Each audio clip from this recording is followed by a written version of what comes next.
especializado en Psicología Social por el Colegio de Psicólogos de Vizcaya y máster en Psicología Jurídica. Ha trabajado en el ámbito de la educación en la Ikastola La Guaseta, pero luego a partir de ahí todo ha trabajado en el ámbito social, en la Fundación Subieche, en la Fundación Ignacio Ellacuría, Fundación Suenchar, y en estos momentos trabaja en la Asociación Pertsonalde. Trabaja como director de proyectos en colaboración y coordinación con el Ayuntamiento de Becho, con el área del Departamento de Cohesión Social, y trabaja sobre todo con personas en riesgo de exclusión, con personas inmigradas, con personas que solicitan integración en la sociedad. También ha participado en juntas directivas de ONGs. Y también tenemos con nosotros, espero decirlo bien, a Hala Adbir y Jawar Oukarar. Ellos son los verdaderos actores y protagonistas de la inserción. La conferencia de hoy se titula "Hay personas en la calle". ¿Hay personas de acogida? ¿Hay políticas de acogida? Bueno, pues de lo que se trata es de visualizar un problema que tenemos en nuestro barrio de Romo.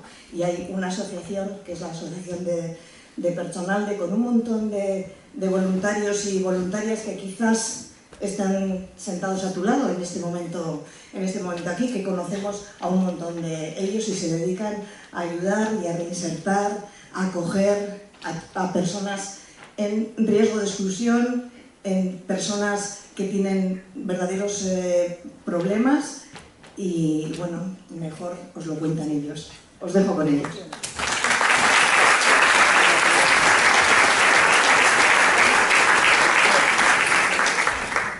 Hola, buenas tardes, muchas gracias para venir. Me llamo Hala, nací en la ciudad de Rashidia, soy marroquí. Tengo 24 años, soy marroquí, soy el menor de 7 hermanos. En septiembre de 2023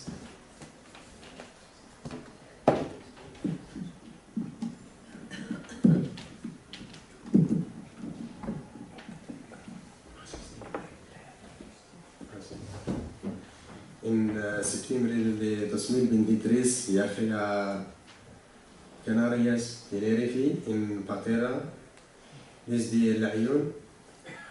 Un mes después me enviaron a Madrid en avión.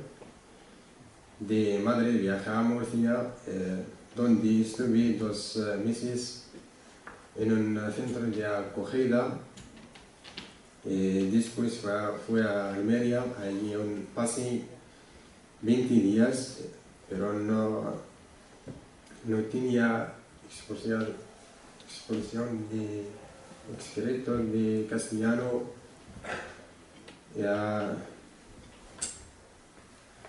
de exposición de cursos de formación profesional. Luego llegué a Bilbao en abril en 2024, porque tengo un amigo que vivía allí y me habló muy bien del País Vasco. Desde entonces vivo en la tienda de campaña en Quito. En los 17 meses que llevo viviendo en el bosque, he tenido puestas de la tienda de campaña en 3 zonas de Quito. De cada uno de los sitios he sido expulsado por la policía local. Los policías locales de Quito me han pedido solamente que me identifique. Nunca he sido empadronado de Quito. Soy escrito en la media común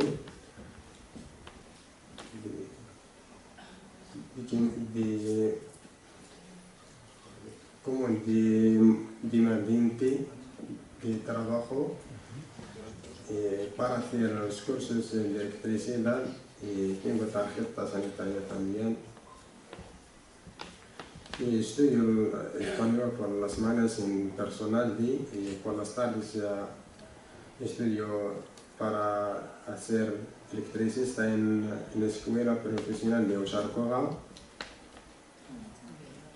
Formé para hacer del grupo de jóvenes que en abril y mayo aparecemos en los talleres los talleres organizados por personal de sobre derechos y deberes en los reuniones con la policía en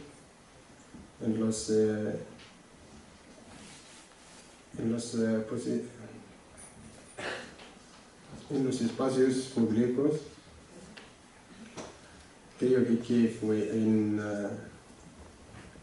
encuentro positivo con la policía local y la Archancha de Guicho. Todavía no sé que el curso pudiera estudiar en Ocharcoga en este año. A mí me gustaría conseguir estudiando electricidad. También a mí me gustaría tener una plaza en una vivienda en personal de San Nicolás. Cuando termine los estudios, a mí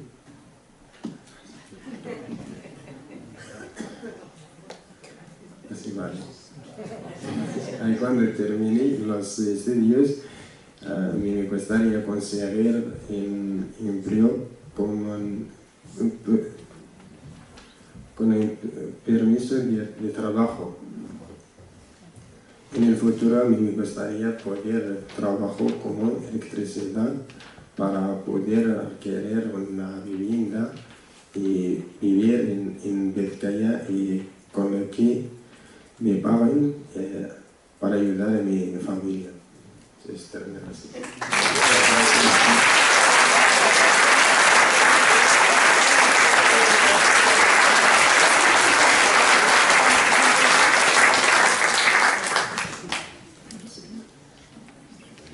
que impresionáis mucho desde aquí arriba, se ve mucha gente y...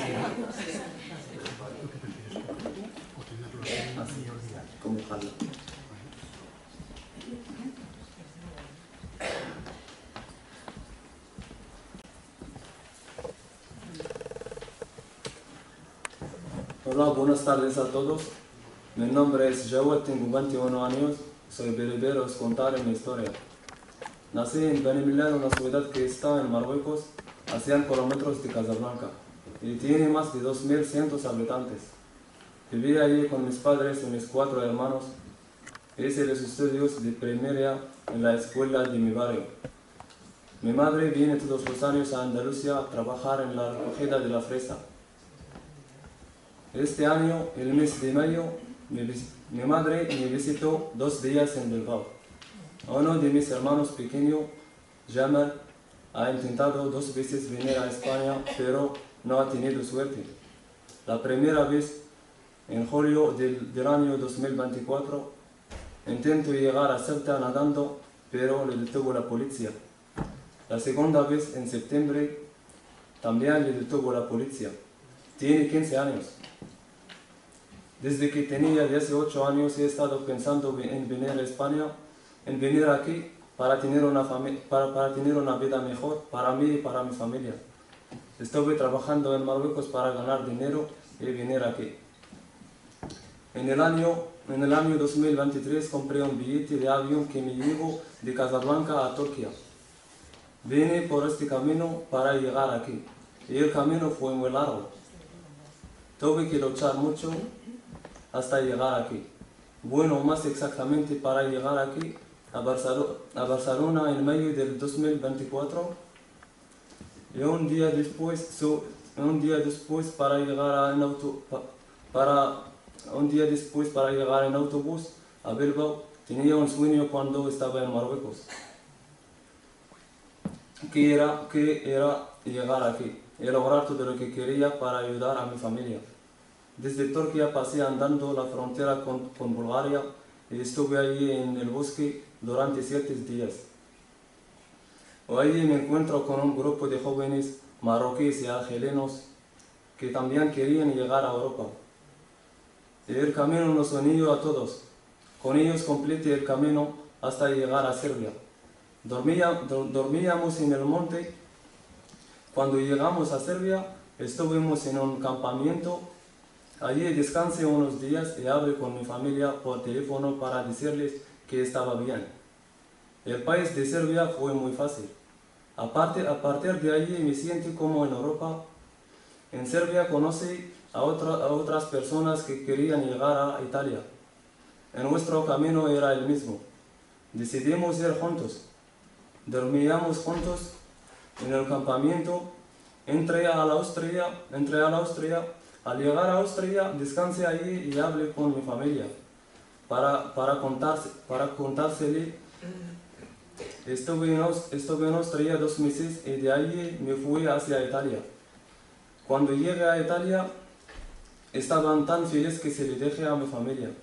Durante un tiempo estuve trabajando en Italia en un restaurante, pero no tenía papeles. Por eso decidí intentar venir a España. En Francia estuve en Marsella y en Grenoble. Entré a España desde Francia por la frontera de Cataluña. Llegué a Barcelona en mayo del 2024 y el día siguiente subí en autobús y vine a Bilbao. En mis primeros días aquí, en Guecho, no conocía a nadie. Dormí en el albergue de Algorta durante 4 días. Y luego hice amigos en Algorta y en el Romo y me dieron la tienda de campaña en San Nicolás Zabale, que instalé en el bosque de Fadura, al lado de otros compañeros, también marroquíes. Meses después conseguí que me dieron el empadronamiento en el municipio de Guecho. Desde entonces soy vecino de Guecho y puedo estar con la trabajadora social Maitani cuando me da la cita en Algorta. También Maitani me ha hecho los papeles y tengo la tarjeta sanitaria para poder ir al médico en el laboratorio de Algorta. Cuando tuve donde dormir en el bosque de Fadura, me matriculé en personal de Romo para estudiar el idioma de español por las mañanas, de la 1 al 10. Del 10 a 1. Del 10 a 1, ya lo sé.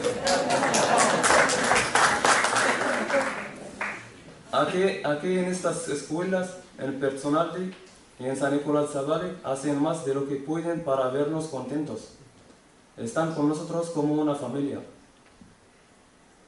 Desde hace unos meses tengo un permiso para comer todos los días en el albergue de Sontarasi, en el Puerto Viejo. En Sontarasi puedo también ducharme y lavar mi ropa. Algunos sábados o domingos, los jóvenes de personal salimos de excursiones con los voluntarios a distintos sitios. Al Mesillo del Atlático, al Mesillo de las Minas, Gallerta, al Casco Viejo de Bilbao, Guernica, a muchos sitios. Y también desde ese 10 meses estoy apuntando el ambiente como joven sin empleo. En el mes de octubre del 2024 hice un curso de mecánica en la Escuela Profesional de Bagatza, Baracaldo. Y me dieron certificado de estudios. Este próximo curso espero hacer segundo de la ISO en Sopela. También acabo de terminar un curso de de mecánica en la Escuela Profesional de Ucharcova. Espero que en este mes de septiembre me llamen del ambiente para hacer un curso de mecánica dual de estudio y prácticas también en Ucharcova. Y ahora estoy aquí y llevo 16 meses desde que llegué a Guecho. En este tiempo he aprendido castellano, he hecho primero de la ISO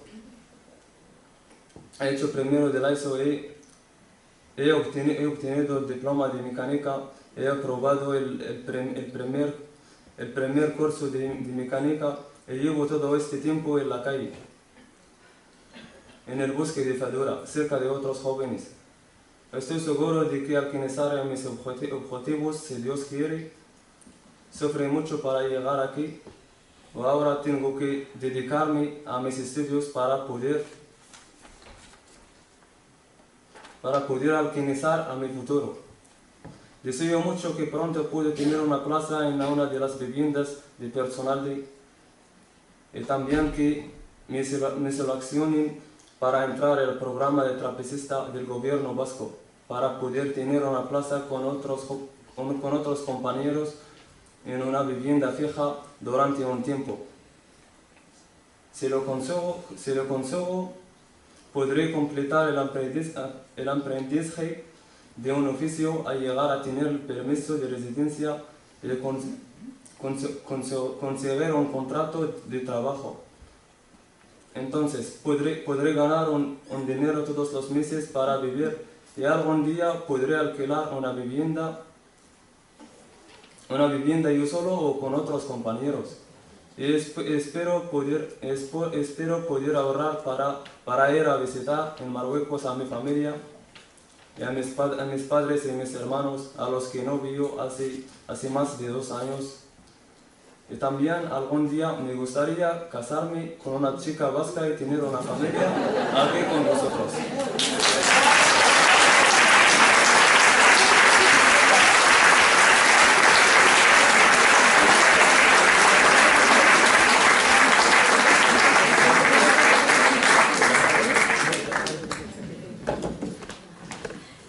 Bueno, pues yo quiero empezar agradeciendo esta tarde a Sinope por convocarnos aquí, por traer este tema que no es mayoritario, y por eso también os agradezco a vosotros haber venido, porque no es habitual que con un tema de este fondo de políticas de acogida sobre la realidad de las migraciones llenemos un salón de actos, con lo cual muchas gracias y también creo que os debéis un aplauso. Por vuestra inquietud y por vuestro interés. Desde luego, el aplauso a mis 2 compañeros de mesa por encima de todo, porque sin dominar el idioma, si me hacéis hablar ahora en euskera y decir lo que tengo que decir en euskera, que es mi lengua, vamos, vais desfilando todos, porque no me entenderíais nada. Y ya si me decís que lo haga en inglés, pues hasta aquí hemos llegado. Así que me parece maravilloso que hayáis hecho el esfuerzo, y sobre todo porque yo voy a hablar de ideas, pero ellos han hablado de su vida, con lo cual, bueno, pues muchas gracias, porque nos ayuda a entender.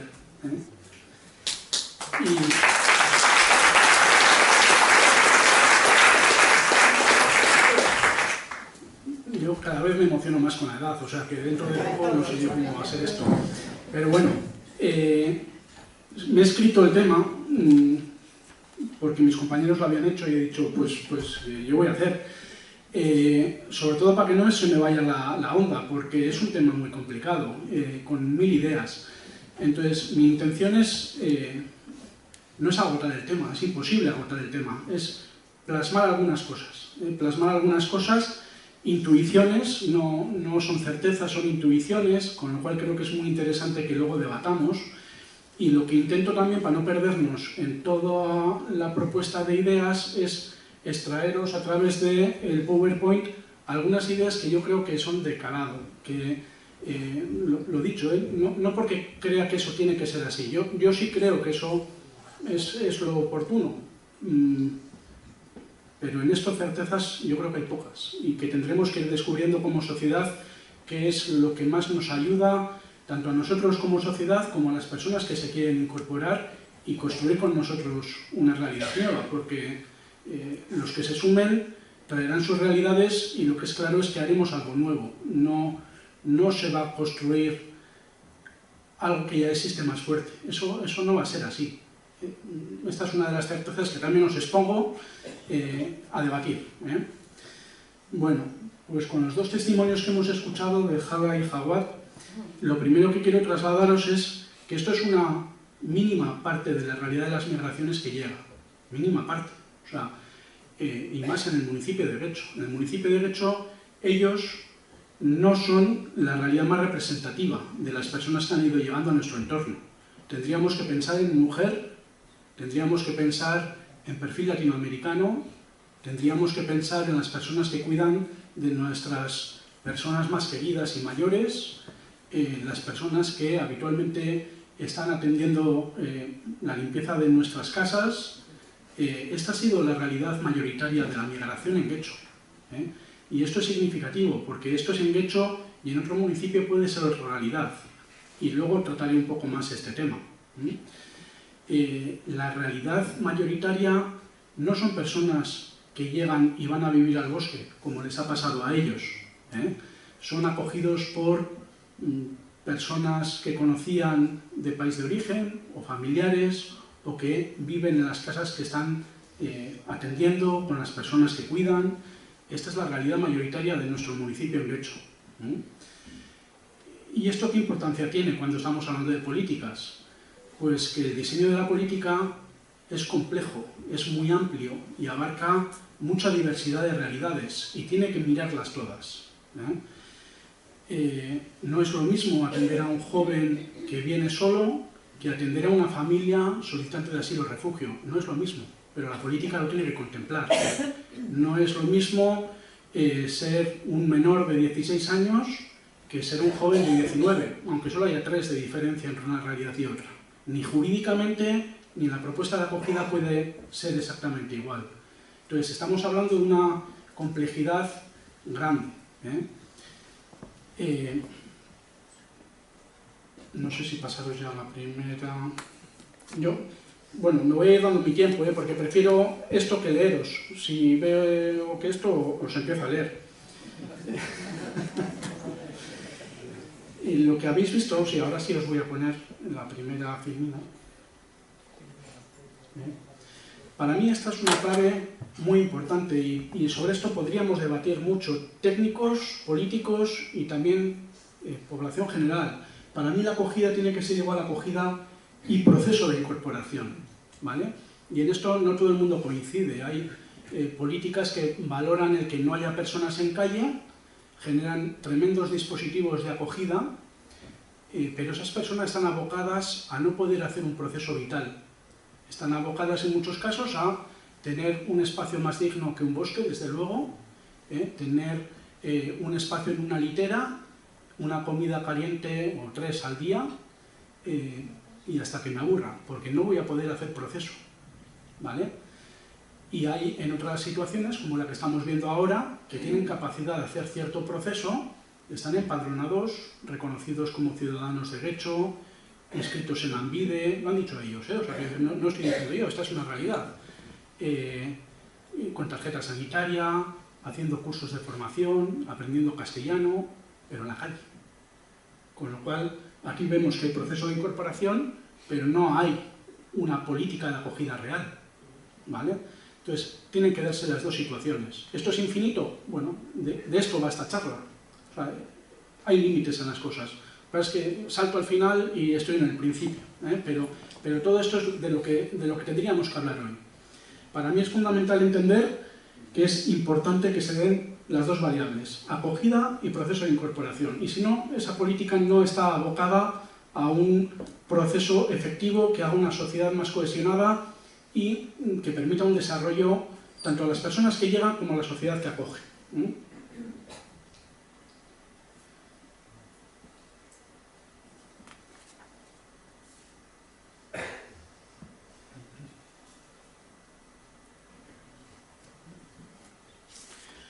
¿Qué nos encontramos en el País Vasco?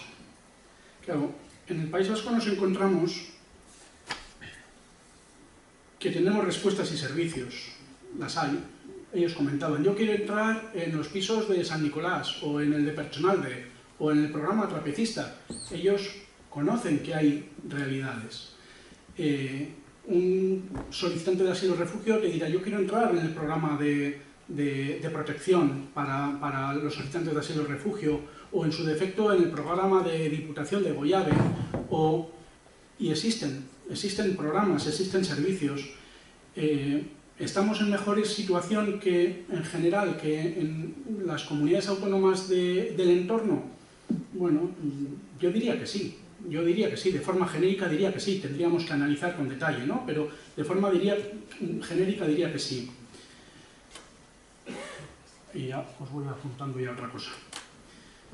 ¿Es suficiente con lo que hemos escuchado? Yo diría que no. O sea, que haya personas que están 16 y 17 meses en la calle haciendo proceso es inhumano. No es suficiente. No es suficiente. ¿Es posible más y mejor? Sí, sin duda. Es posible. Es posible porque hay posibilidad económica en nuestra sociedad de hacerlo. Es posible porque podemos implementar mejores políticas. Por las dos razones. Y es necesario porque humanitariamente es necesario. Y en este punto me quiero detener, porque últimamente en el discurso social estamos teniendo muy en cuenta qué necesitamos. ¿Qué necesitamos? ¿No? Necesitamos mantener nuestras pensiones, que además queremos que se iguale al salario mínimo interprofesional. Bueno, que no es una crítica a esto, pero o sea, demandamos, como sociedad demandamos, y queremos que nos sostengan, y queremos que los impuestos respondan, y queremos muchas cosas. ¿Y a quién miramos para que nos lo haga? Pues ya que no tenemos nuevas generaciones, ya que no tenemos hijos, pues los que vengan, ¿no? Y esta es un poco la mirada que estamos ofreciendo ahora a la migración, que responda a nuestra problemática. Y hombre, pues para el que no le convencen otras realidades, pues me vale, pero desde luego desde la perspectiva humana es bastante pobre esa mirada a la migración. Entonces, yo creo que no podemos perder la capacidad de entender que la persona que llega en un porcentaje muy amplio, porque cuando hablamos de estas maneras siempre hablamos en la mayoría, ¿vale? O sea, habrá muchos detalles en cada una de las realidades que han movilizado a una persona a hacer un proceso migratorio, pero en la mayoría de los casos a personas que no pueden construir su vida en el país de origen, con su familia, con su entorno al que quiere, y que abandona toda esa realidad para ofrecer una alternativa mejor tanto a su vida como al entorno. Y eso no podemos olvidarlo. Y no podemos olvidarlo cuando construimos políticas, porque podemos económicamente y porque podemos generar mejores alternativas, por esas dos razones que os decía antes. Bueno, entonces nos encontramos con que en el País Vasco actualmente no hay una mirada y no hay una construcción de política global, y esto es una opinión personal, quiero decir. Por eso digo desde el principio de la charla que podemos debatir sobre estas cosas. ¿Hay programas? Hay programas. Hay una política que mira de forma genérica, que se articula, que construye entre las diferentes administraciones públicas con las diferentes competencias que tiene cada una y ha estructurado un mapa de qué es lo que existe y qué tiene que ofrecer. En mi opinión, no. Y en la medida que eso se vaya construyendo, tendremos una alternativa mucho más potente, mucho mejor, mucho más capaz, que generará mucha más movilidad y que dará muchas mejores respuestas. ¿Tendrá límites? Vuelvo a decir, claro que sí. Claro que sí. ¿Y eso nos tiene que frenar? No. No. Bueno, me voy avanzando, es que me voy calentando, entonces voy avanzando en los estos, con lo cual luego me repetiré. Pero bueno, me lo perdonáis. En este punto, sí es importante entender que las competencias existen, que cada administración pública tiene su responsabilidad, que debe ser así, que eso genera orden, genera estructura, cada entidad sabe a qué tiene que responder. Lo que para mí no es de recibo es que este tipo de competencias se utilicen como excusa o como lanzamiento de unos a otros para decir, tú tienes que ocuparte de esto, pero yo no te doto de recursos, ni asumimos de forma conjunta cómo vamos a analizar esta realidad y cómo vamos a responder y cómo vamos a construir un modelo en que cada uno de nosotros como entidad, como administración pública, veamos cómo construimos, cómo transversalizamos y cómo nos coordinamos para que lo que hagamos tenga sentido, no se duplique o no genere fallas en los procesos que se van desarrollando.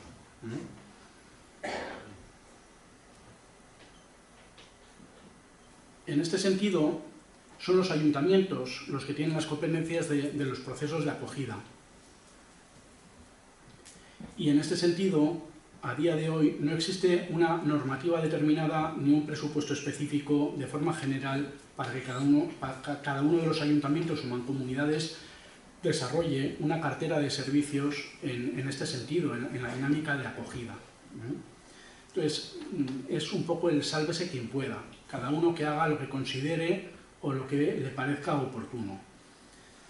Y con esto, lo que se plantea a día de hoy, y lo tenemos, y está bien estructurado, o sea, quiero decir que no es una serie de recomendaciones que se han articulado y se han establecido, pero que a día de hoy no generan un derecho subjetivo. ¿Qué sucede con esto? Pues sucede que hay municipios que de alguna manera han ido articulando servicios que incluso muchas veces no están orientados a la acogida. Por ejemplo, servicios que atienden a la urgencia. Municipios que han ido articulando un albergue, un comedor, hablaban los compañeros antes, hay uno de ellos que sí decía que ya había llegado ahí, mencionaba Sortarasis. Sortarasis es la entidad social que gestiona estos recursos de carácter municipal y públicos. Y hay otro de los compañeros que no ha llegado todavía a eso. Después de 16 meses de vivir en el bosque, no ha accedido a un servicio de urgencia. ¿Vale? ¿Tendría que acceder a un servicio de urgencia? Pues no, no tendría que acceder a un servicio de urgencia. ¿Por qué no tendría que acceder a un servicio de urgencia?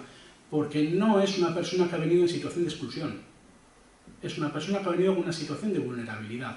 Y aquí entramos en debates con terminología técnica que tiene su importancia, ¿vale?, para la administración pública. ¿Por qué?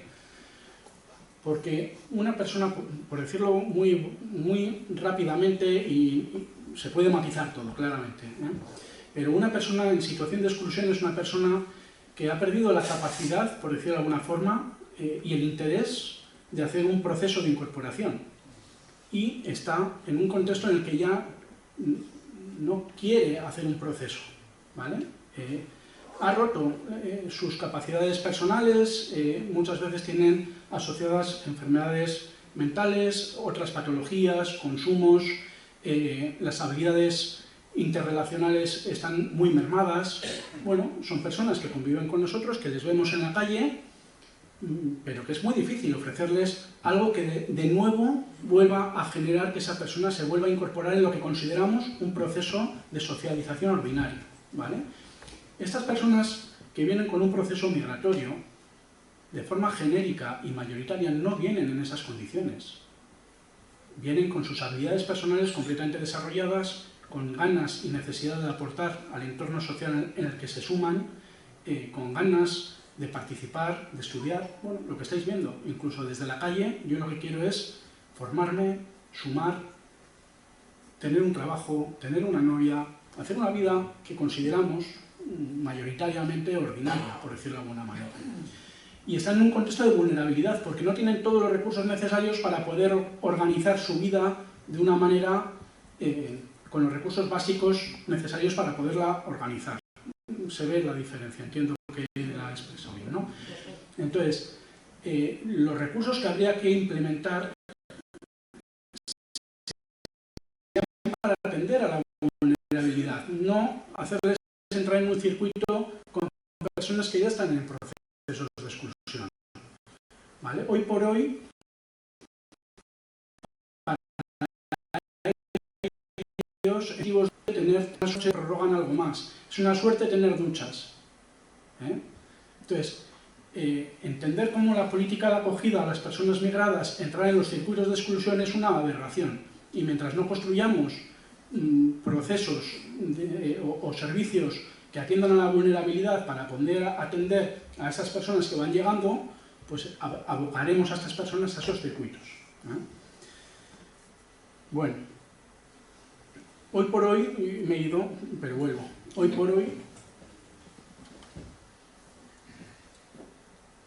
tenemos que, en mi opinión, superar las recomendaciones, que el gobierno vasco diga que considera que puede ser interesante a través de EUDEL o de otras estructuras municipales, que puede ser interesante para los municipios en cuanto a la estructura de los servicios como recomendaciones y que empiece a estructurar algo como derecho subjetivo. Luego ya entraremos, bueno, no vamos a entrar, hoy no vamos a entrar en esto, pero está claro que habrá que debatir quién tiene derecho a ese derecho subjetivo, porque aquí hablamos de derechos universales, pero siempre tienen matices. Tiempo de padrón, bueno. Entonces, es importante superar esta situación de recomendación a esa realidad que como sociedad reconozcamos como derecho subjetivo a las personas que llegan a convivir con nosotros ciertos mínimos que les permitan desarrollar ese proceso vital. Y vamos para adelante.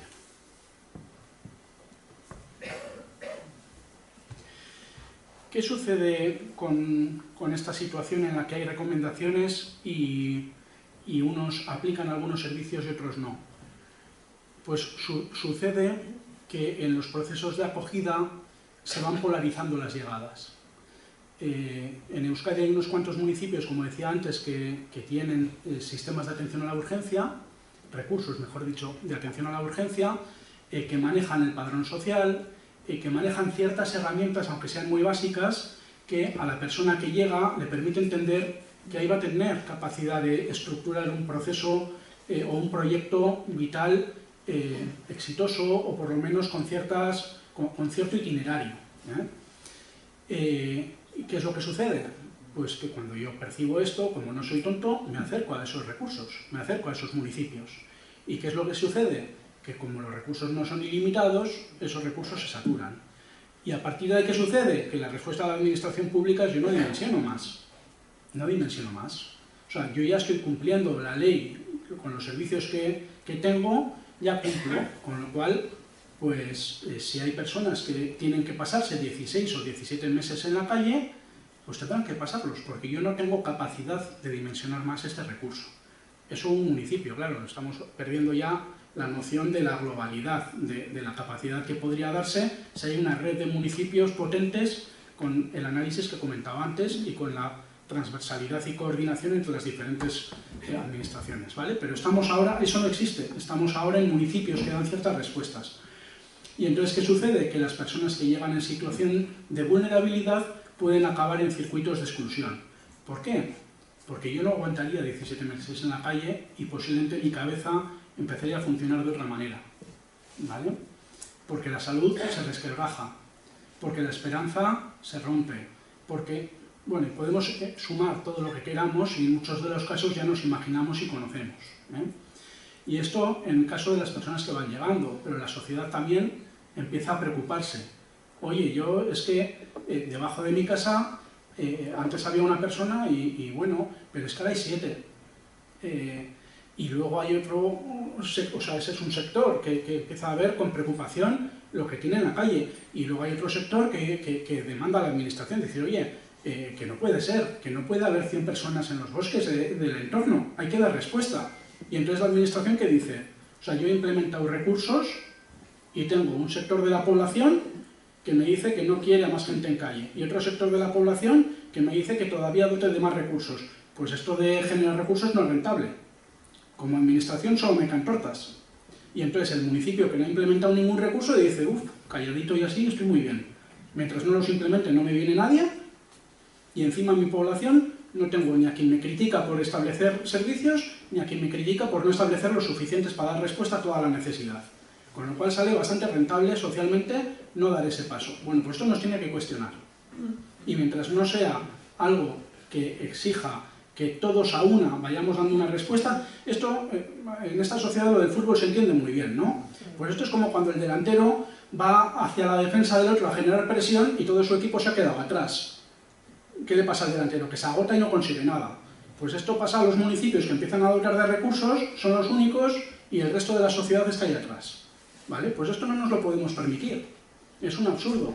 Entonces habrá que empezar a construir la política con otra mirada, que no sea que cada uno haga lo que pueda en cuanto a los otros. Y aquí hay otra similitud que la voy a coger así con pinzas porque podríamos, o sea, no, pero bueno, ya puestos.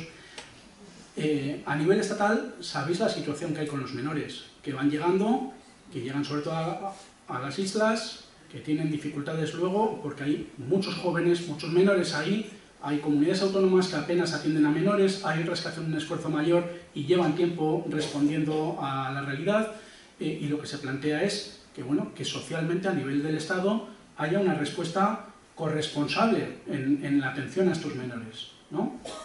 Pues esto, a nivel de política del gobierno vasco, debería ser lo mismo a la atención a las migraciones. Es verdad que no son menores, es verdad que jurídicamente no estamos hablando de lo mismo, ya lo sé, pero socialmente y como ejercicio de respuesta humanitaria sí podríamos estar hablando de lo mismo, ¿no? Entonces, bueno, y todo esto tiene que ver, a ver, que yo le he dado al revés, creo. Vale, todo esto tiene que ver con esta realidad, que no sé dónde la he dejado ya, pero que tiene que ver también con lo que os comentaba. Aquellos municipios, o sea, hay una realidad en la administración pública que genera mucho miedo, que es lo que os comentaba. Yo doto de recursos y entonces me van a venir, ¿vale? Es a lo que se está llamando desde hace tiempo el efecto llamada. A mí no me gusta nada esta palabra de efecto llamada, pero sí es verdad que hay una detección de posibilidad de desarrollo de mi proceso vital. Y esto se conoce. Y hay unas herramientas hoy en día que son muy potentes, que son estas. Y con esto yo me conecto en todo el mundo con quien quiera. Y si yo tengo un amigo que está en Murcia, y lo decía en este caso Jara, a mí me dijo un amigo, oye, vente aquí, que hay posibilidad. Y igual que funciona para que vengas, funciona para que no vengas. Y si a mí la administración pública me ha dicho, ya no dimensiono más servicios y tú te tienes que pasar 17 meses en la calle, yo utilizo esto y le digo a mi amigo, oye, ahora no te vengas para aquí. Esto no funciona, ¿vale? ¿Por qué va esto? Porque la realidad de la migración es que se autorregula. Y la realidad de la migración es que tenemos la que queremos tener, ¿vale? ¿Por qué digo esto? Por lo que os decía antes al principio de la charla, cuando comentaba, en Getxo, ¿esta es la realidad de la migración? ¿La de Jala y la de Jawad? Pues no. La realidad de la migración mayoritaria que hemos tenido en Getxo es mujer, es latinoamericana o filipina, que ha tendido a... ¿Por qué? Porque es lo que ha demandado la sociedad de Getxo. ¿Y qué es lo que supone eso? Que la gente que ha venido aquí ha venido a construir su proyecto vital. ¿Y quién se queda? El que puede construir su proyecto vital. Con lo cual, hay una correlación entre la migración que llega y la migración que se queda. Se ve, ¿no? Pues esto es la autorregulación. Cuanto más movilidad facilitemos a la realidad de las migraciones, más capacidad de autorregulación tendrá. Esto de forma genérica es muy fácil decirlo. Luego, implementar leyes que regulen esto es muy complejo. Por eso, la migración en sí es un tema muy complejo y que no podemos tampoco abordar de manera... Y por eso os decía el debate y por eso os decía que yo no tengo certezas, que tengo, bueno, intuiciones, ¿eh? Bueno. No sé si ya paso al siguiente. Vale, de esto también comentábamos, el miedo en la gestión pública versus la responsabilidad. El miedo es lo que os comentaba de aquellos municipios, por decirlo de alguna manera, que dicen, yo no implemento recursos. No implemento recursos porque me va a caer la del pulpo, me va a caer por un lado y me va a caer por la del otro, que es lo que os comentaba antes, ¿vale? Pero no podemos olvidar la responsabilidad de la gestión pública, la responsabilidad de que en las sociedades cada vez vayamos generando dinámicas más cohesionadas, que generen oportunidad, que, bueno, que se enriquezca a partir del aporte que podamos ir haciendo entre todos y entre todas.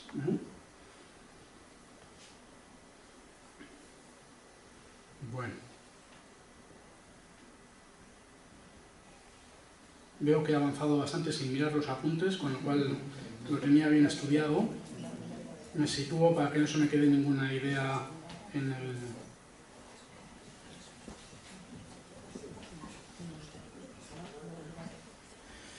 Vale, esto nos lleva un poco a lo que os comentaba. Independientemente de que las competencias en la dinámica de acogida sean municipales, la mirada no puede ser municipal. La mirada en la construcción de la política, en este caso, tiene que ser a nivel de Euskadi.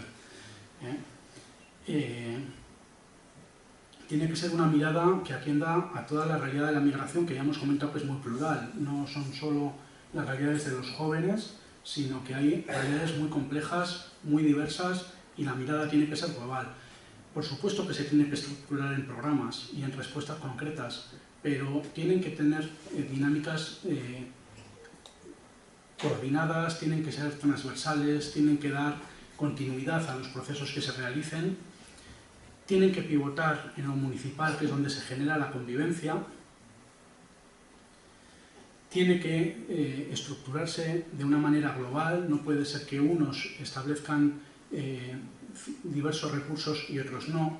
Tiene que estructurarse en un mapa conociendo cuál es la realidad de esos municipios. No es lo mismo un entorno rural que un entorno urbano, no es lo mismo un entorno en el que hay vivienda vacía, que se pueden estructurar políticas que dimensionen la ocupación positiva de esas viviendas o el uso positivo de esas viviendas, que en espacios saturados. No es lo mismo en espacios bien comunicados que en espacios donde desde ese espacio físico donde vivo hasta donde tengo que desarrollar mi trabajo o la formación o tal, tengo que pasarme 40 minutos en un transporte público, en el mejor de los casos.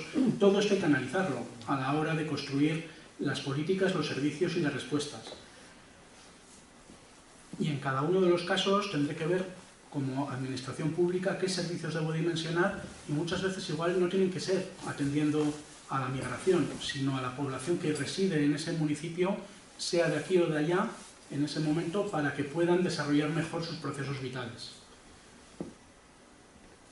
En todo caso, tener una mirada así va a generar una red mucho más amplia, más potente, más diversificada, con mayor capacidad de atención y con un acceso a derechos mejor establecido.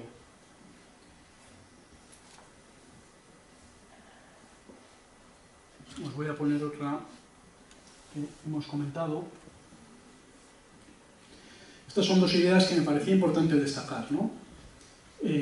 Os comentaba, cada sociedad determina y establece la migración que requiere, en lo que decíamos antes, que se queda aquellas personas que ven que pueden desarrollar su proceso vital y lo hacen en base a las necesidades que también se determinan en esa sociedad y avanza por ahí.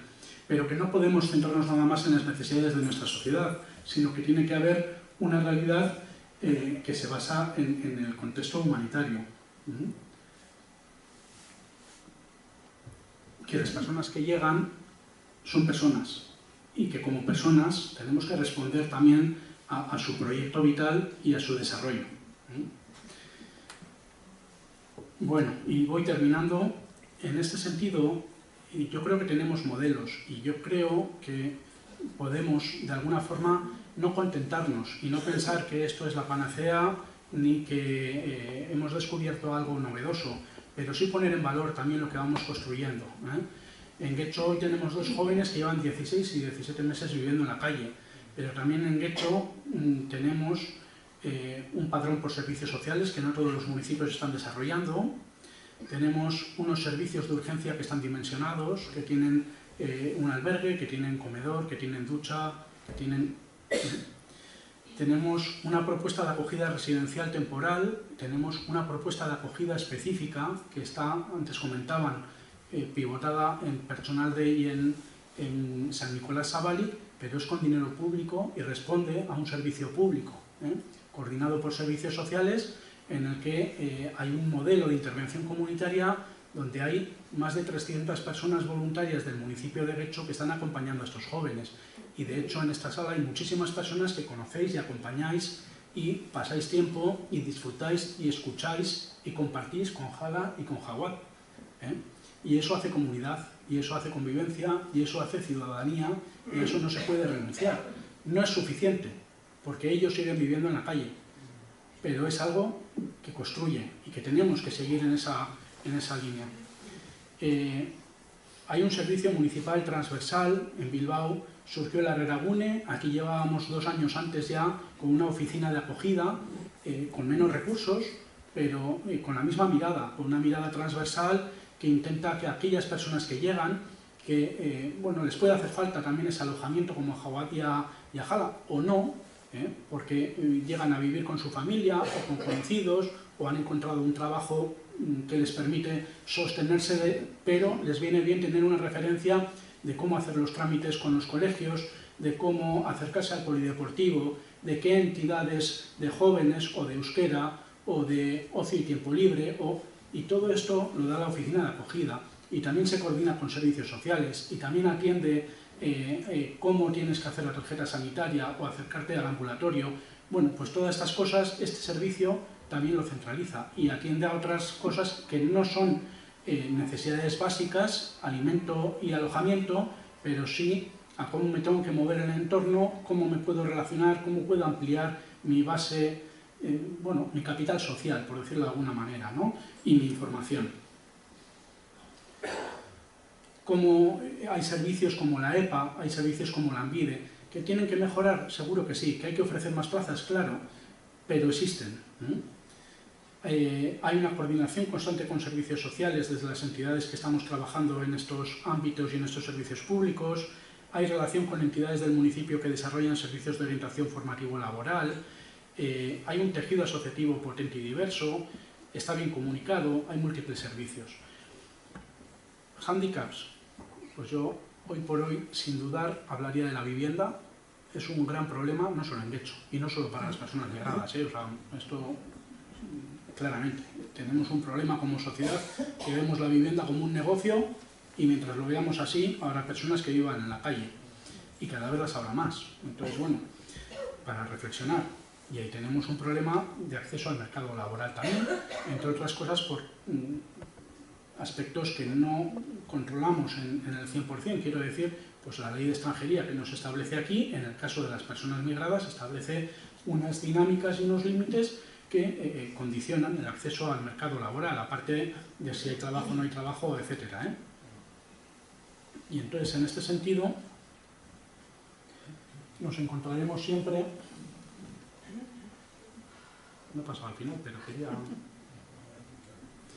con algunas cuestiones de fondo. A pesar de que dimensionemos todo esto, que lo hagamos maravilloso, que construyamos esa red municipal mancomunada de servicios con un análisis previo, etcétera, etcétera, etcétera, tendremos que responder a ciertas cosas, como quién va a tener acceso a estos derechos, cuándo podrán tener acceso a estos derechos. Nos pasa con la cartera de servicios, O sea, quiero decir que esto no es nuevo, son respuestas que tenemos que dar como sociedad. Tendremos que entender que la coordinación del sistema no va a ser fácil.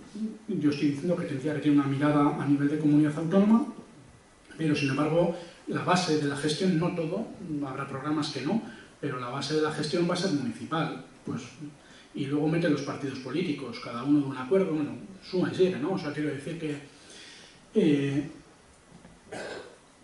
creo que en una dinámica de acogida no podemos mirar solamente a la administración y pensar que ellos son los que tienen que solucionar el problema. El problema es de la sociedad. La administración pública tiene sus responsabilidades y tendrá que dotar de los servicios y las respuestas necesarias como derecho subjetivo de la persona y del ciudadano. Pero como sociedad tenemos que entender que vamos a construir algo nuevo, cohesionado, etcétera, en la medida que estemos dispuestos a compartir nuestras vidas con las personas que van llegando, nuestra realidad con la persona que va llegando, nuestro tiempo, nuestros espacios, todo. Y luego, por supuesto, hay algo que estará siempre, que son los límites. ¿Qué dimensión tiene esto? ¿Cuántas plazas? ¿Hasta dónde llegamos? Lo que pasa es que creo que esto está tan lejos todavía. O sea, yo he iniciado la charla comentando que que tenemos capacidad económica para dar una respuesta mucho más potente de la que estamos articulando hoy en día, mucho más potente, y que como sociedad además nos va a enriquecer. Y no quiero entrar en la mirada solamente mercantilista, Bueno, yo hasta aquí.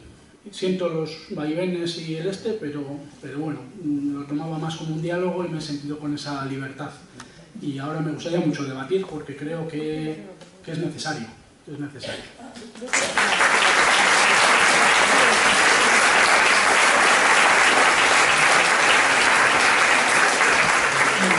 Pues muchísimas gracias por ponernos al día en todo. Ahora hay preguntas, ir levantando la mano. Aquí ya tengo la primera pregunta, ahí la segunda, así que si vais levantando la mano poco a poco, yo os voy pasando el micrófono. La mía es muy fácil. ¿Se sabe en este momento cuántos chavales hay en la calle? Porque hubo hace como 8 meses o 10 que habían 200. ¿Ahora cuántos hay? Porque después de eso abrieron un albergue que tenía, me parece, 18 plazas. Arantxa, esa pregunta no es fácil. Porque claro, es que no sé si ha quedado claro que la dimensión de los chavales es grande. Estos dos tienen la suerte de tener hasta comedor. Pero la mayoría no tienen comedor ni tienen el empadronamiento social. Hay muchísimos que no tienen ese derecho a la tarjeta sanitaria. Hay muchísimos. Bueno, te he preguntado. No soy gallego, pero te voy a hacer otra pregunta. Si te digo que son 20, ¿son pocos o muchos? Si te digo que son 100, o sea, quiero decir, hay personas en calle. No, son muchísimos. Hay personas en calle. Son muchos. Lo que sí te puedo decir es menos que el verano pasado. Vale. ¿Por qué? Porque la administración ha aplicado lo que estaba diciendo. No puedo ofrecer respuesta o no doy respuesta. Aquí podemos utilizar la palabra que queramos y entonces llega el mensaje. Oye, no vengáis, ahora no vengáis, que llevo 15 meses en la calle. ¿Vale? Entonces, esta es la dinámica.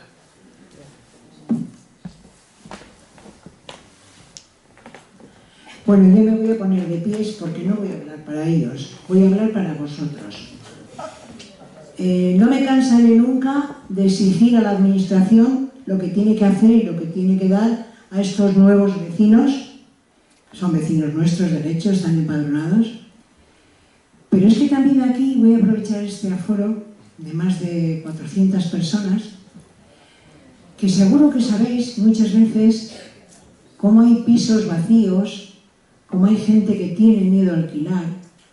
Los recursos que ahora mismo se les está ofreciendo a esta gente son muy pocos, pero los que hay no dejan plaza porque no encontramos pisos ni habitaciones para que puedan salir los chicos que ya están en un proceso casi terminado para poder salir. Entonces, siguen haciendo están ahí paralizando la entrada de otros nuevos chicos.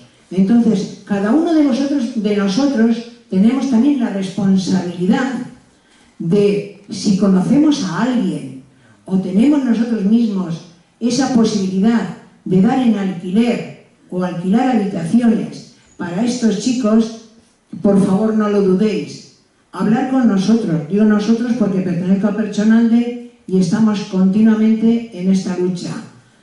Por favor, no dejéis de decir si conocéis a alguien que puede alquilar un piso o unas habitaciones.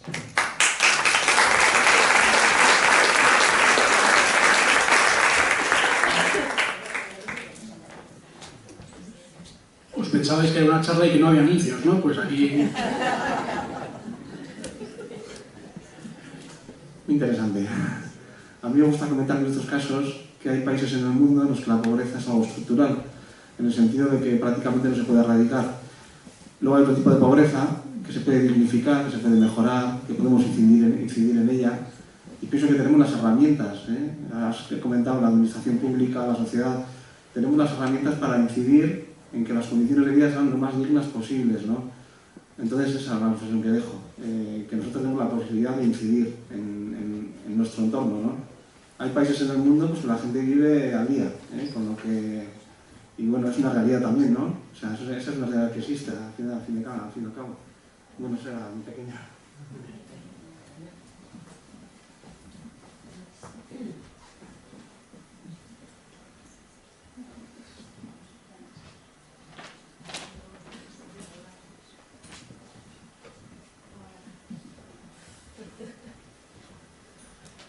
Yo en una ocasión, en otra reunión del presidente de CEA, que también estaba la Carmen Díaz, y le propuse de servicios sociales que una idea buenísima, no sé cómo se puede organizar, es que ya que hay tantas personas mayores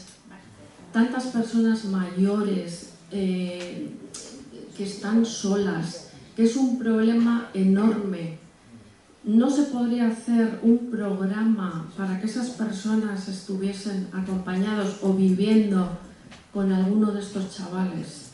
Y que la administración, los municipios, no les dejasen solos, sino que hubiese un recorrido para que ese programa siguiese adelante. Porque sería al final ayudar a personas mayores que están en soledad y ayudar a chavales jóvenes que aportan un montón. Lo digo desde mi experiencia porque yo tengo acogido a un maliense en mi casa.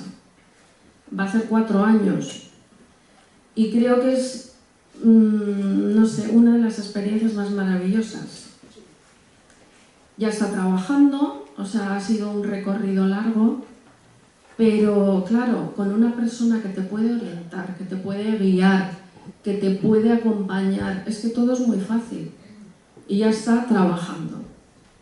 Está sacándose el carnet de conducir, estuvo 2 años en la escuela de idiomas y creo que es algo que, no sé, que todos podríamos hacer desde nuestras posibilidades. Bueno, lo uno con lo que decía el compañero que está detrás tuyo, o sea, quiero decir, cada uno sí que puede revisar un poco qué disponibilidades tiene. El programa existe, o sea, el gobierno vasco tiene dimensionado un programa que se llama Loturac, que financia a las entidades que acompañamos, y Pertsonal es una de ellas, a aquellas familias o personas que están dispuestas a acoger en su espacio familiar, domicilio, a alguien que llega de una manera temporal, con una alternativa de salida en un periodo de tiempo estipulado, etcétera, etcétera, etcétera. Existen los programas. Otra cosa es que como sociedad tenemos que reflexionar hasta qué punto tenemos el interés, el deseo, la capacidad, la valentía, la generosidad, pon la palabra que quieras, para dar estos pasos. No es fácil, abrir tu casa no es fácil. No es fácil. ¿Es satisfactorio? Yo, a las personas que conozco y con los que hemos dimensionado este programa, y hay personas que veo que están en la sala que lo han hecho, la experiencia es muy positiva, pero da un vértigo que tremendo. Bueno, cada vez hay más personas que viven solas en Euskadi. Esto el otro día salía en el periódico, quiero decir.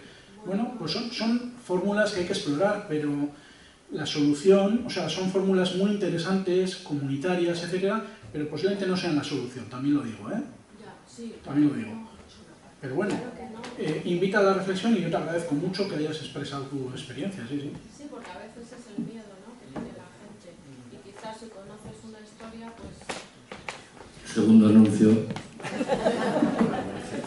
Una cuestión añadiendo a lo que comentaba Marija.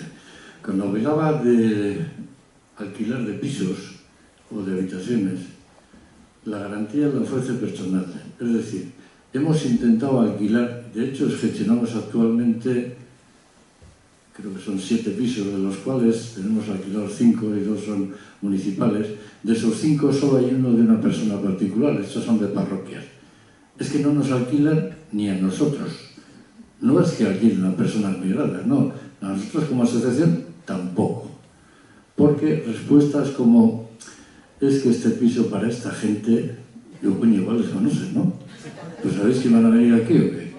No, si tú, no lo sé ni yo, ¿cómo vas a saber tú? No, pero, es decir, el problema es de resistencia. No tenemos aquí, que son los vecinos, como decía Marija. Como sociedad no lo tenemos muy claro. Ese es el gran problema. Y luego añado, y esto va fuera del anuncio, algo que comentaba así, el tema de la coordinación de administraciones. Eudel hace poco ha hecho una recomendación a todos los ayuntamientos, Eudel lo componen entre todos los ayuntamientos de Euskadi. En un artículo que envió Iñaki el otro día, que estaba por aquí, que decía algo así como que sería vergonzoso que los propios ayuntamientos que forman Eudel, que recomiendan a los ayuntamientos que hagan padrón social, coño, solo hay 5 en Euskadi que lo tienen, no es derecho. Es decir, tu propia organización de ayuntamientos, los ayuntamientos que la componen, no cumplen con esa recomendación.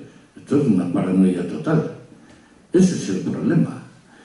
Y yo siempre digo lo mismo, señores políticos, la ideología, los presupuestos. Nos gastamos millonadas en trenes, en túneles, en no sé cuántas cosas más. Y el otro día ha aparecido una noticia, la Ayuntamiento ha hecho no sé cuántos 1000 euros Esos no sé cuántos mil euros en hechos son una minucia comparado con lo que se gastan cada uno de los ayuntamientos de Euskadi. Y una tercera reflexión, añadiendo lo que decían también antes. Vamos a ver, si juntamos todas las personas que están en calle en Euskadi y la dividimos entre el número de ayuntamientos de Euskadi, ¿a que no llega a 3,5 o 4 personas por municipio? ¿Dónde está el problema del llamado efecto llamada? Igual desaparecía, ¿no? Porque resulta que se pueden ir a vivir a cualquier ayuntamiento donde le aseguran que tiene el padrón y donde puede desarrollar su vida, ¿por qué no?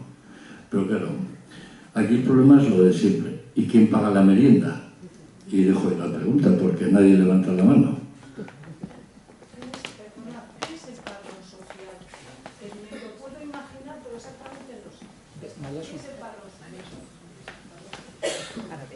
Sí, el padrón social viene de un deber que tienen todos los ayuntamientos y que tenemos todos los ciudadanos, que es que todas las personas que tienen la residencia en un municipio es deber estar empadronado, es deber del ayuntamiento el empadronarles y es deber de esa persona el consignar sus datos en ese padrón.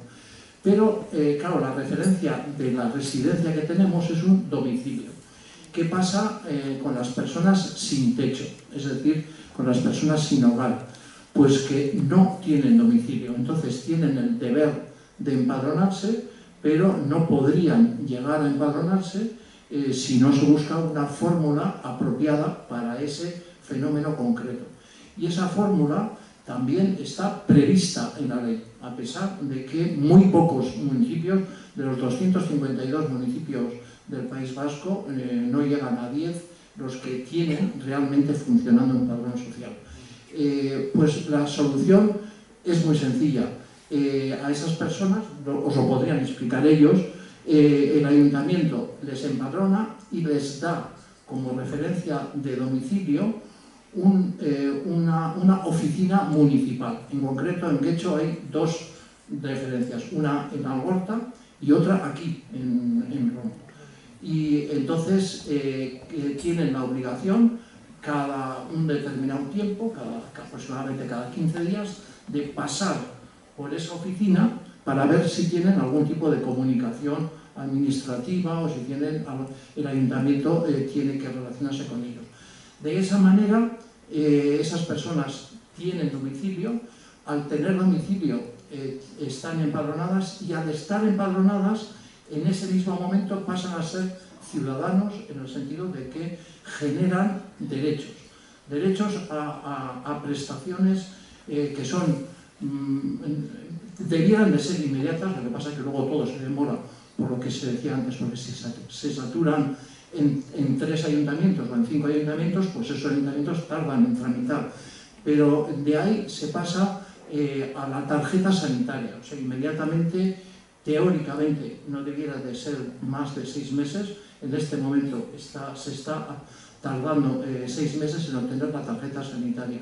Y también de manera inmediata, entonces se puede, al tener ya un domicilio, aunque sea un domicilio oficial, entonces pueden apuntarse como demandantes de empleo en Lanbide. El apuntarse como demandantes de empleo en Lanbide es muy importante porque eso les da acceso a los cursos de formación profesional.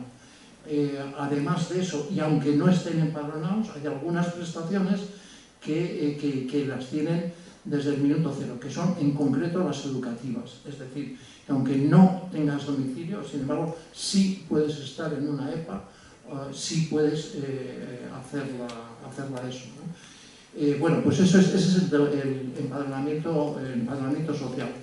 Legalmente no solamente está previsto, sino que EUDEM, la Asociación Vasca de Municipios, ha recomendado muy intensamente en este último año que todos los ayuntamientos asuman ese empadronamiento social y tengan un servicio de acogida. Porque el problema es que solo con el empadronamiento social, si no hay unas prestaciones comunes en todos los municipios, pues lo que hace es que se concentre la población migrante que quiere tener ciudadanía, pues se concentre en pocos municipios. En concreto, eso lo que plantea y se ha resuelto, o por lo menos está en trance de resolverse en otros sitios, es el derecho de acogida como un derecho, o sea, no como una recomendación. O sea, en este momento hay una recomendación que se llama un plan de lucha contra el sinhogarismo en el País Vasco, que es un documento muy potente, que da unas recomendaciones, unas líneas de actuación muy potentes. ¿Cuál es el problema? Que aunque dice que es deber de todos los ayuntamientos el tener un plan adaptado al municipio, sin embargo el propio plan solo lo reclama para los municipios de más de 50.000 habitantes. Pero no estaría mal si todos los municipios de más de 50.000 habitantes tuvieran un plan la realidad es que no lo tienen. Pero vamos, no nos faltan documentos. Cuando dice que desde el gobierno vasco se dice hay un modelo vasco de acogida. El problema es que, más allá de las críticas que pueda tener ese modelo, el problema es que es papel mojado cuando solamente los municipios, en concreto en Vizcaya, solamente hay 3 municipios que realmente tienen servicios de acogida potentes, que en concreto son Bilbao, Barakaldo y Getxo. Hay otros que tienen padrón social, pero muy pocos. ¿Qué pasaría si en vez de ser una recomendación fuera una ley del Parlamento Vasco? Que hubiera una ley reguladora del derecho de acogida que fuera en las 2 líneas que dice el Parlamento Europeo, porque el Parlamento Europeo está muy preocupado también con este problema de las migraciones sin hogar, entre otras cosas porque está muy extendido en Europa. Pues dice, bueno, hay que tomar 2 tipos de medidas, que una, aunque no sea la solución, pero es la primera acogida, o sea, el que no haya gente que se pase 16 meses al raso, y eso pues requiere servicios de urgencia, no para que se queden ahí, pero sí que requiere servicios de urgencia, y luego pues los proyectos y los programas de los que nos ha hablado Asier. ¿Por qué en el País Vasco no hay una ley vasca del derecho de acogida? Bueno, pues habría que preguntárselo lógicamente a los grupos parlamentarios. Les bastaría con copiar lo que en este momento se está tramitando en el Parlamento catalán. En Cataluña hay en este momento una proposición de ley que está apoyada por la mayor parte de las fuerzas políticas, que tiene un modelo probablemente en este momento que sea el más completo. Pero no me estoy refiriendo a si puede ser mejor o peor aquí en el País Vasco. A lo que me estoy refiriendo es que en el País Vasco no hay un derecho de acogida, sino una recomendación de acogida. Y no hay nada que impida que los grupos parlamentarios hagan del derecho de acogida un derecho en serio, es decir, un derecho de verdad.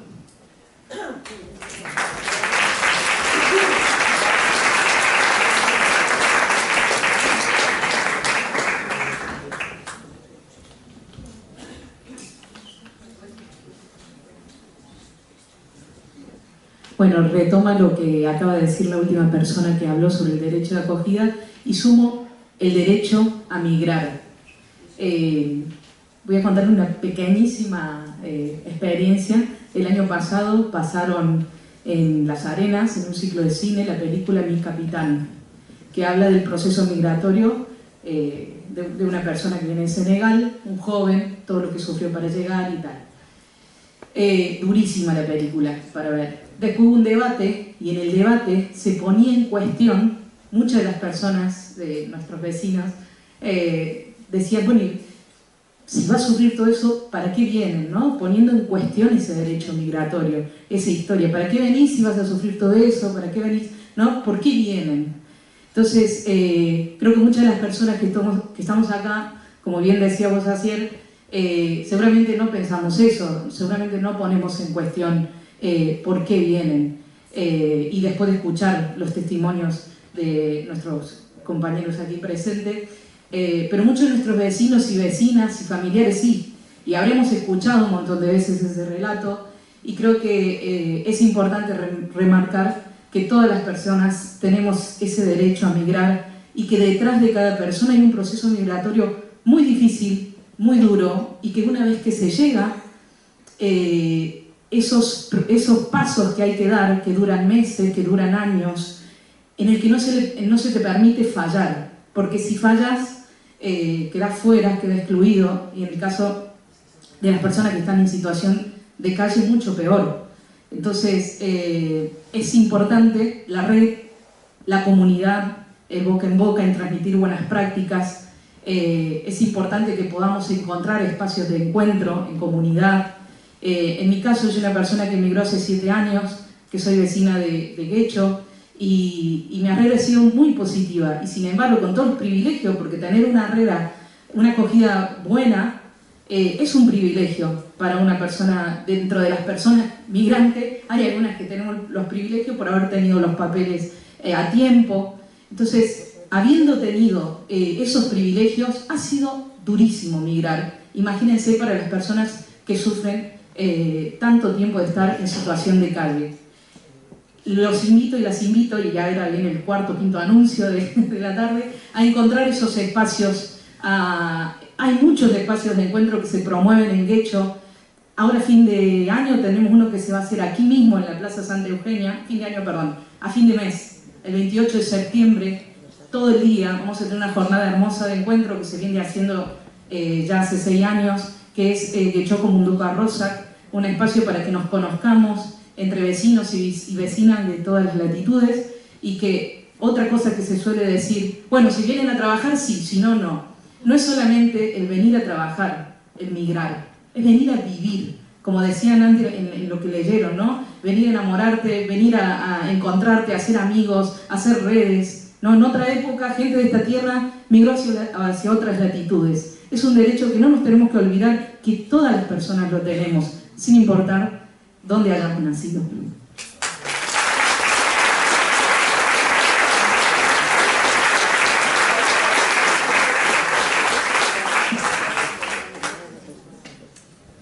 Bueno, yo también me gusta mucho la idea esta de nuestra patria del mundo entero, pero hay un problema demográfico evidente, ¿no? Europa es una población de unos 400 millones de personas, población estancada y envejecida. El continente más cercano a nosotros es África, con una población actualmente de unos 1.500 millones, población joven, con un desarrollo, con un crecimiento muy rápido, en una situación difícil económicamente y políticamente en muchos países, que seguramente muchos están enfocados a que su proyecto vital se desarrolle en Europa, ¿no? Entonces, para evitar frustraciones, para evitar problemas de convivencia, que en muchos sitios se están dando ya, para evitar el giro a políticas mucho más restrictivas en la inmigración, me parece que tiene que haber cierto orden.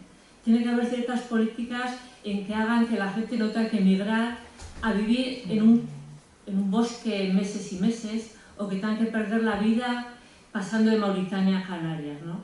Hay que ser realistas, creo yo. O sea, no podemos pensar, pongo mi casa, pues no lo sé, si vamos a poner nuestra casa a alquilar, ¿no?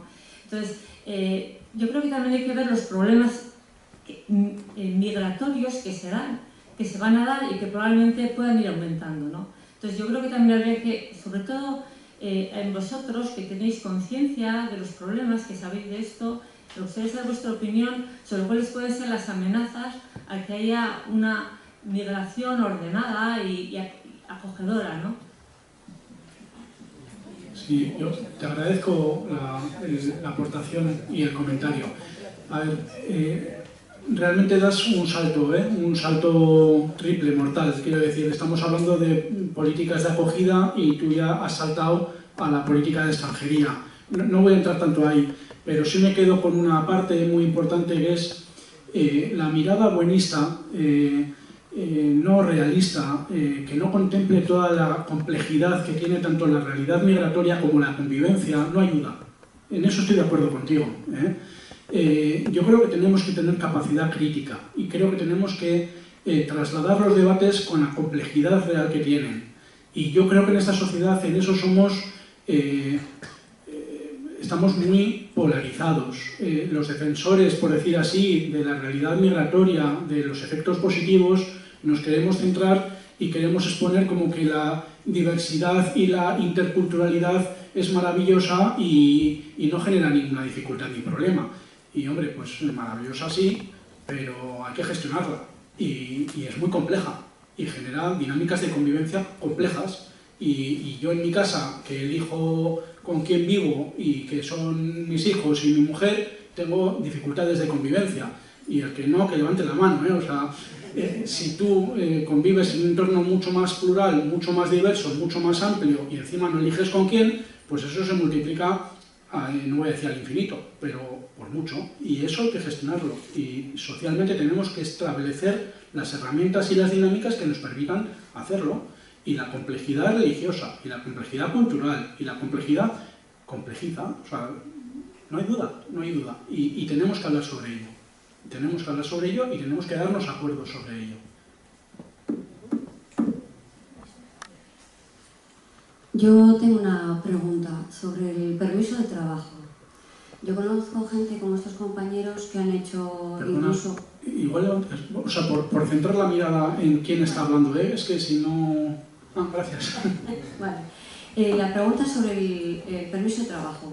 Yo conozco gente como los compañeros que han estudiado incluso un grado, están en hacer cursos en la ANVIDE, pero no hay un permiso de trabajo. ¿Qué pasa con el permiso de trabajo? Porque no nos sirve de nada llegar hasta ahí si no se les permite trabajar. Incluso hay personas a las que se les concede la RGI y no se les da permiso de trabajo. Es algo que no entiendo. Bueno, sí, es así. Bueno, yo no soy jurista.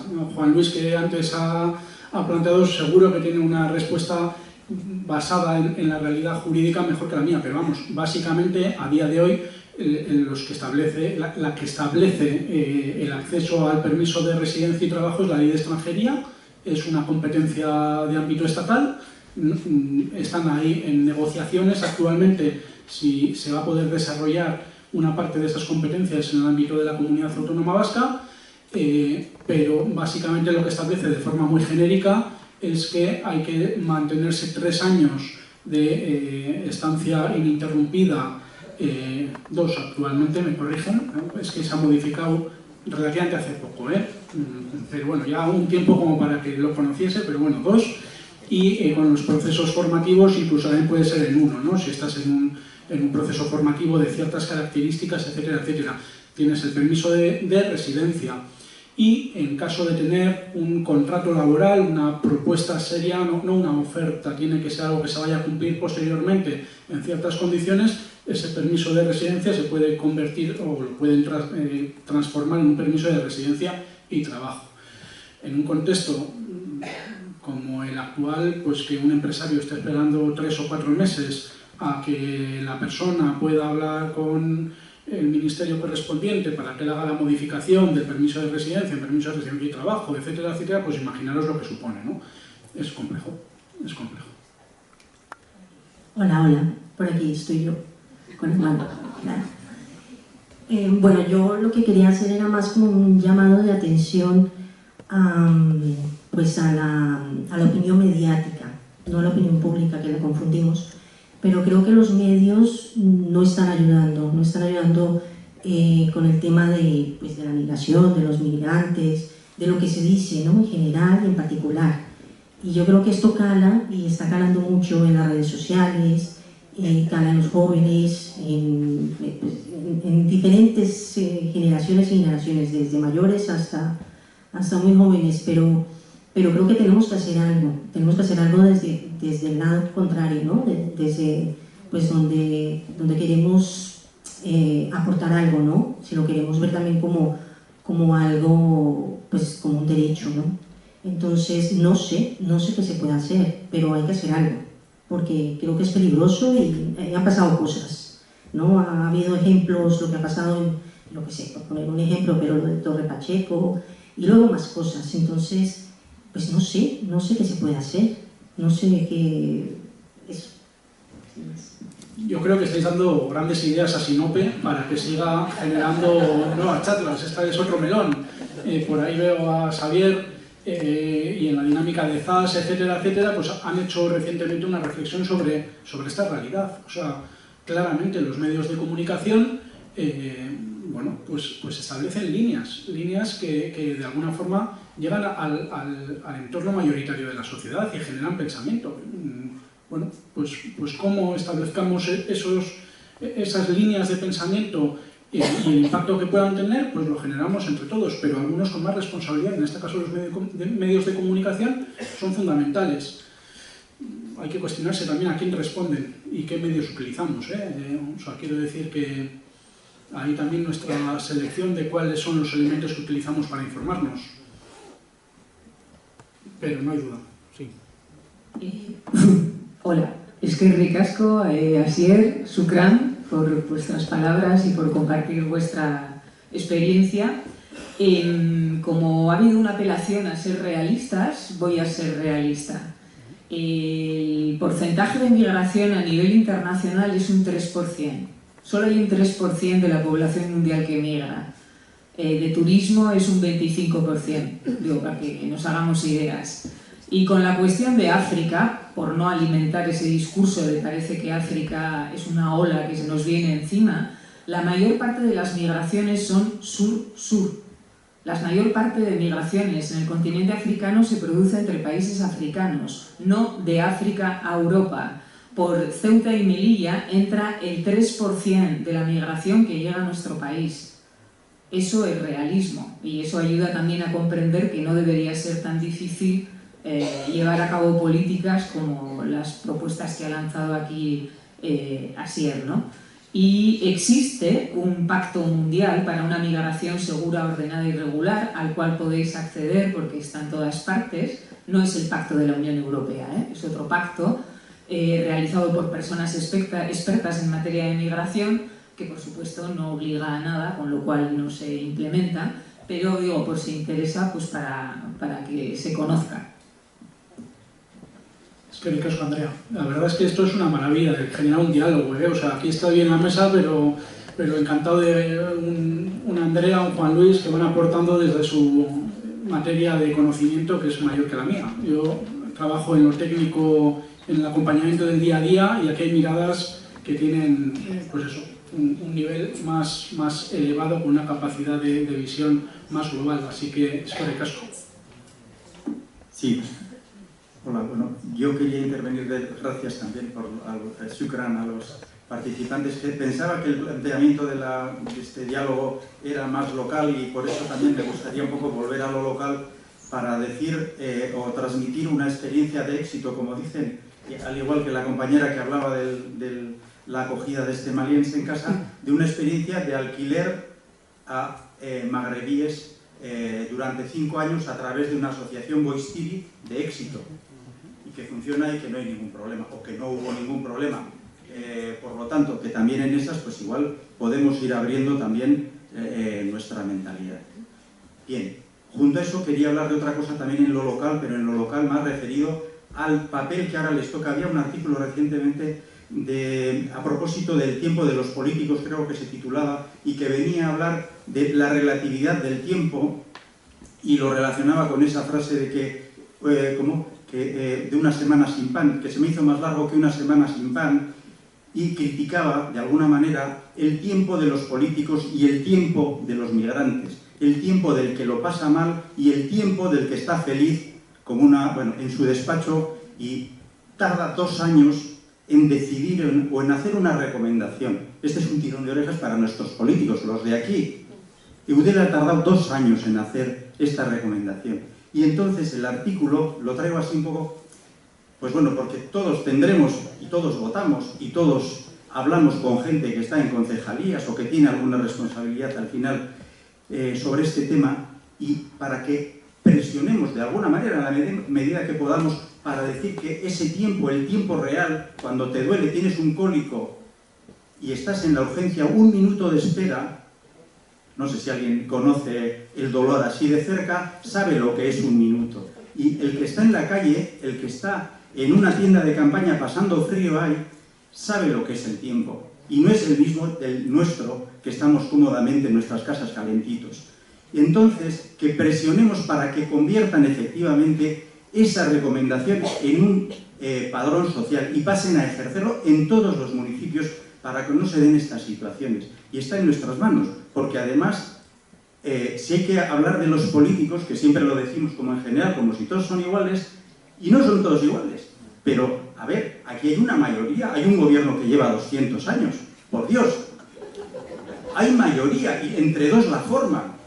O sea, que no nos que no nos compliquemos mucho la cabeza, que nos miremos un poco. Y el problema global, pues efectivamente, el problema migratorio es un problema global. Pero también digamos que precisamente el Estado español y precisamente la Comunidad Autónoma Vasca tiene las cifras más bajas de migrantes del Estado español, o de las más bajas. Entonces, relax por esa parte. Es decir, lo que tenemos que ver es qué podemos hacer cada uno de nosotros, en este caso, si os parece. Y volviendo a lo local, y os felicito por organizar la charla y por lo que habéis contado. Y ánimo.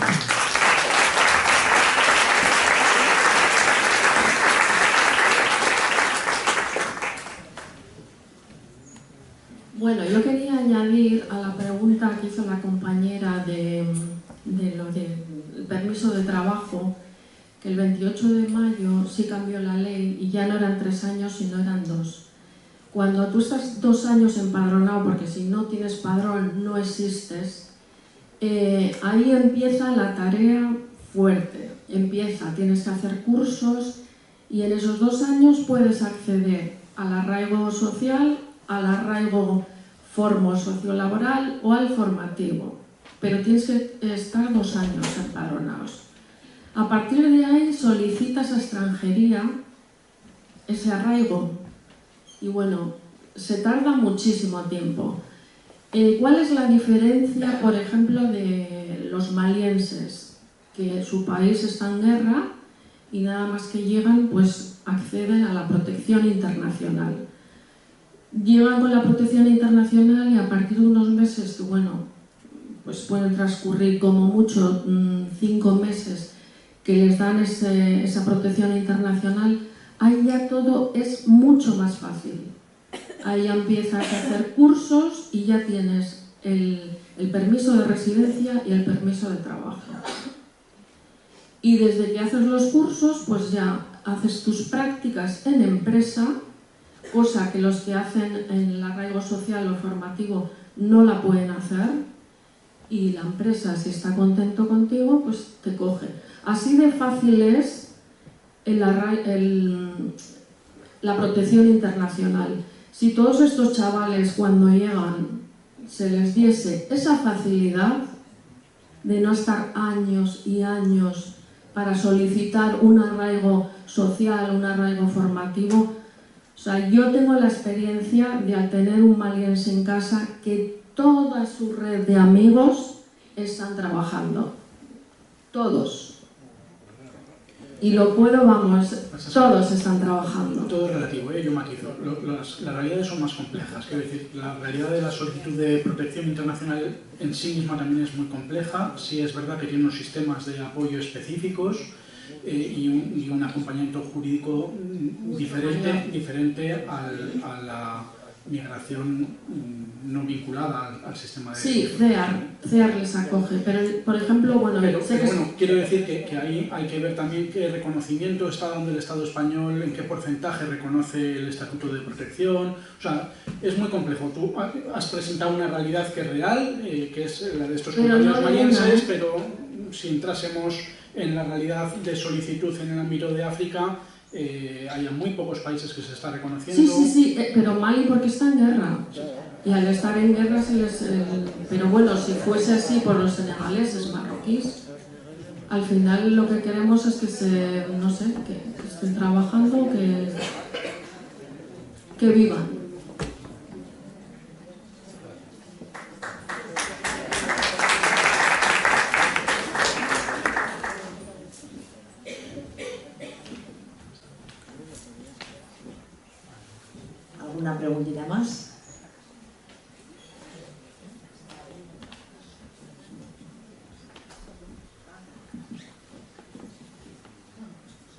Hola.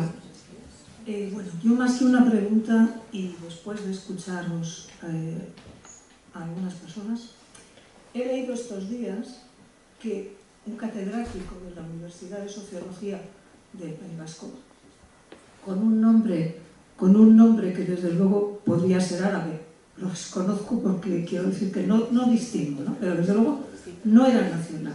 Esta persona ha dicho, y es que lo llevo yo escuchando últimamente, que debemos de discutir y de hablar de la problemática, entre comillas, o de la realidad de la inmigración, porque si no han venido otros o están llegando otros, que no me hace falta que los nombre, empiezan por V, que se apropian de este debate, se apropian de todas las cuestiones que se han dicho aquí negativas, en el sentido de los medios, el efecto llamada que habéis planteado vosotros. Entonces, que yo no sé cómo, imagino que es organizándonos, como siempre y como en todo, pero sí que creo que igual, y he oído otras voces que dicen, desde la izquierda, me permito decirlo así, desde la izquierda hay que hablar de todo esto, porque nos están robando el debate y el discurso otros, y lo están haciendo en plan muy malo, muy negativo.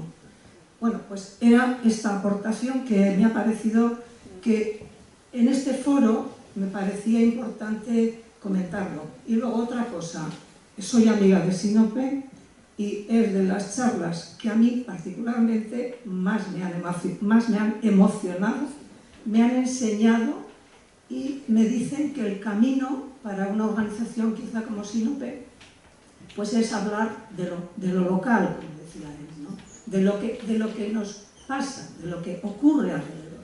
Está muy bien, muchas charlas, muchas otras cosas, pero que esta charla particularmente, gracias a los de Personalde, gracias por haber estado, gracias a vosotros dos chicos, y de verdad, a mí me parece que esto es un ejercicio de humanidad y de bien, o sea, y de buena salud social, mental y de todo.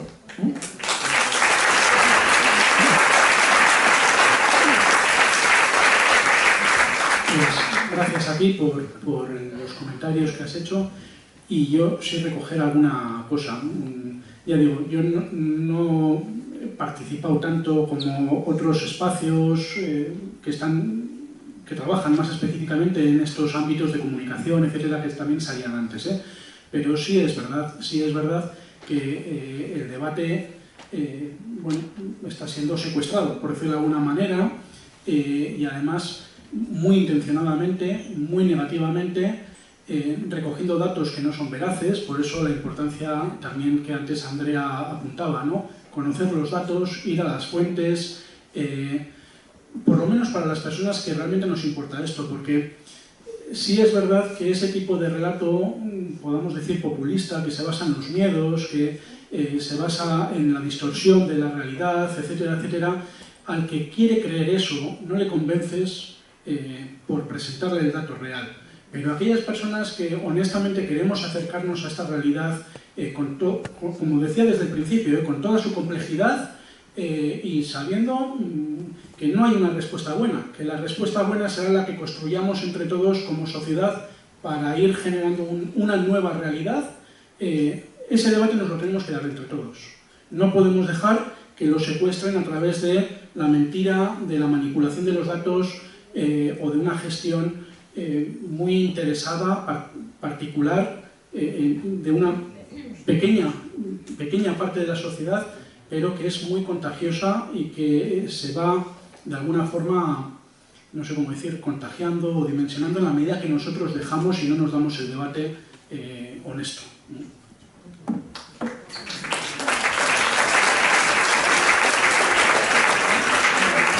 Yo tengo dos preguntas. Una para Hala y Yaguat, que es más que nada una curiosidad.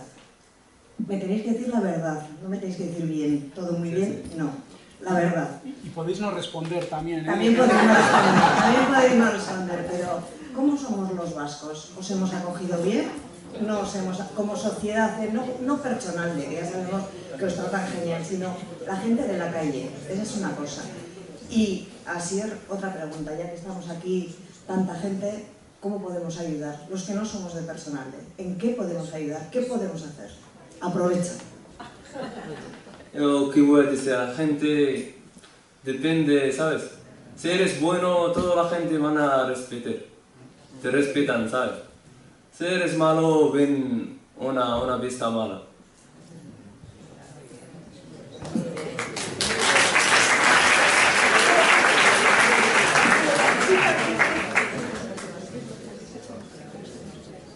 A ver, se puede ver de muchísimas maneras o podemos acercarnos de muchísimas maneras porque no siempre es la perspectiva de la ayuda, ¿eh? Yo animaría a conocer, o sea, el acercaros a cualquier entidad que está acompañando a estos jóvenes o a otras personas, ¿eh? Nosotros también acompañamos mujeres, procesos de familias, con realidades de solicitantes de asilo y refugio, con realidades de otra realidad que ha motivado la migración. Entonces, yo creo que la mayor invitación es acercaros a las de San Nicolás, Abalik, Sortaras y aquí en el municipio. Nosotros, bueno, acercaros y ver. Ver y contactar y compartir y charlar. Y en la medida que vas conociendo a los jóvenes y su realidad, irás viendo qué te interpela y dónde te ubicas. Entonces, realidades pues hay desde dar clases de castellano hasta preparar cafés a la mañana para que los chavales que no han desayunado puedan desayunar, hasta salir los fines de semana, hasta acompañar a una cita médica, hasta acogerles en casa, hasta hacer un grupo de personas que se vinculan con los chicos que están viviendo en una vivienda y estar de referencia para... Hay 1000 alternativas.